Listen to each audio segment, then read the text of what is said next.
യേശുക്രിസ്തുവിൻ്റെ ജനനത്തിനായി മറിയവും യോസേഫും നടത്തിയ ഒരുക്കങ്ങൾ ബൈബിളിലെ ലൂക്കോസ്, മത്തായി സുവിശേഷങ്ങളിൽ നമുക്ക് കാണാവുന്നതാണ്.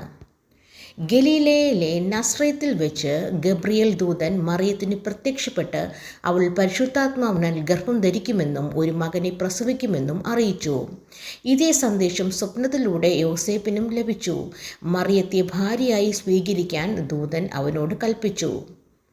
താൻ കന്യകയായിരിക്കെ എങ്ങനെ അത് സംഭവിക്കുമെന്ന് മറിയം ചോദിച്ചുവെങ്കിലും ദൈവത്തിന് അസാധ്യമായി ഒന്നുമില്ലെന്ന് ദൂതൻ്റെ വാക്ക് കേട്ട്, ഞാൻ കർത്താവിൻ്റെ ദാസി, നിന്റെ വാക്ക് പോലെ എനിക്ക് ഭവിക്കട്ടെ എന്ന് പറഞ്ഞു. അവൾ പൂർണ്ണമായി സമർപ്പിച്ചു.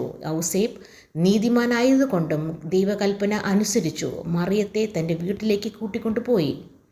അക്കാലത്ത് അഗസ്റ്റസ് സീസർ പുറപ്പെടുവിച്ച കൽപ്പന പ്രകാരം എല്ലാവരും തങ്ങളുടെ സ്വന്തം പട്ടണത്തിൽ ചെന്ന് പേര് രജിസ്റ്റർ ചെയ്യണമെന്നുണ്ടായിരുന്നു. ദാവീദ് വംശജനായതിനാൽ യോസേഫ് ഗർഭിണിയായ മറിയത്തോടൊപ്പം നസ്രയത്തിൽ നിന്നും ഏകദേശം 150 കിലോമീറ്റർ അകലെയുള്ള ബെത്ലഹേമിലേക്ക് തീർത്ഥയാത്ര നടത്തി. ബെത്ലഹേമിൽ എത്തിയപ്പോൾ അവർക്ക് സത്രങ്ങളിൽ ഒരിടവും ലഭിച്ചില്ല. ആ സാഹചര്യത്തിൽ നേരിടാൻ അവർ തയ്യാറാവുകയും ഒടുവിൽ ഒരു കാലിത്തൊഴുത്തിൽ അഭയം പ്രാപിക്കുകയും ചെയ്തു. അവിടെ വെച്ച് മറിയം യേശുവിനെ പ്രസവിച്ചു. തുണികളിൽ പൊതിഞ്ഞ് പുൽത്തൊട്ടിലിൽ കിടത്തി. യേശുക്രിസ്തുവിൻ്റെ ജനനം ലോകത്തിൻ്റെ പ്രത്യാശയുടെയും സമാധാനത്തിൻ്റെയും വലിയ സന്ദേശമാണ് നൽകുന്നത്.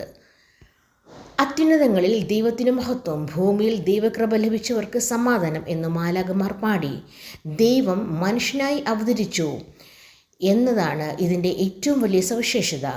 സർവശക്തനായ ദൈവം സകല സൗകര്യങ്ങളുമുള്ള കൊട്ടാരത്തിലല്ല, മറിച്ച് ഒരു എളിയ കാലിത്തൊഴുത്തിലാണ് ജനിച്ചത്. ഇത് ദൈവത്തിൻ്റെ എളിമയെയും സാധാരണക്കാരോടുള്ള സാമീപ്യത്തെയും കണക്കാക്കുന്നു. ഇരുട്ടിൽ കഴിഞ്ഞിരുന്ന ജനത്തിന് വലിയൊരു വെളിച്ചം ഉദിച്ചു എന്നാണ് യേശുവിൻ്റെ ജനനത്തെക്കുറിച്ച് പ്രവാചകന്മാർ വിശേഷിപ്പിച്ചത്. ലോകത്തിൻ്റെ പാപങ്ങളെ നീക്കാനുള്ള രക്ഷകനായാണ് യേശു ക്രിസ്തു വന്നത്. പരസ്പര സ്നേഹത്തിൻ്റെയും ക്ഷമയുടെയും സമാധാനത്തിൻ്റെയും സന്ദേശമാണ് യേശുക്രിസ്തു ജനനത്തിലൂടെ നമുക്ക് പകർന്നു നൽകുന്നത്. എല്ലാവർക്കും ക്രിസ്മസ് ആശംസകൾ.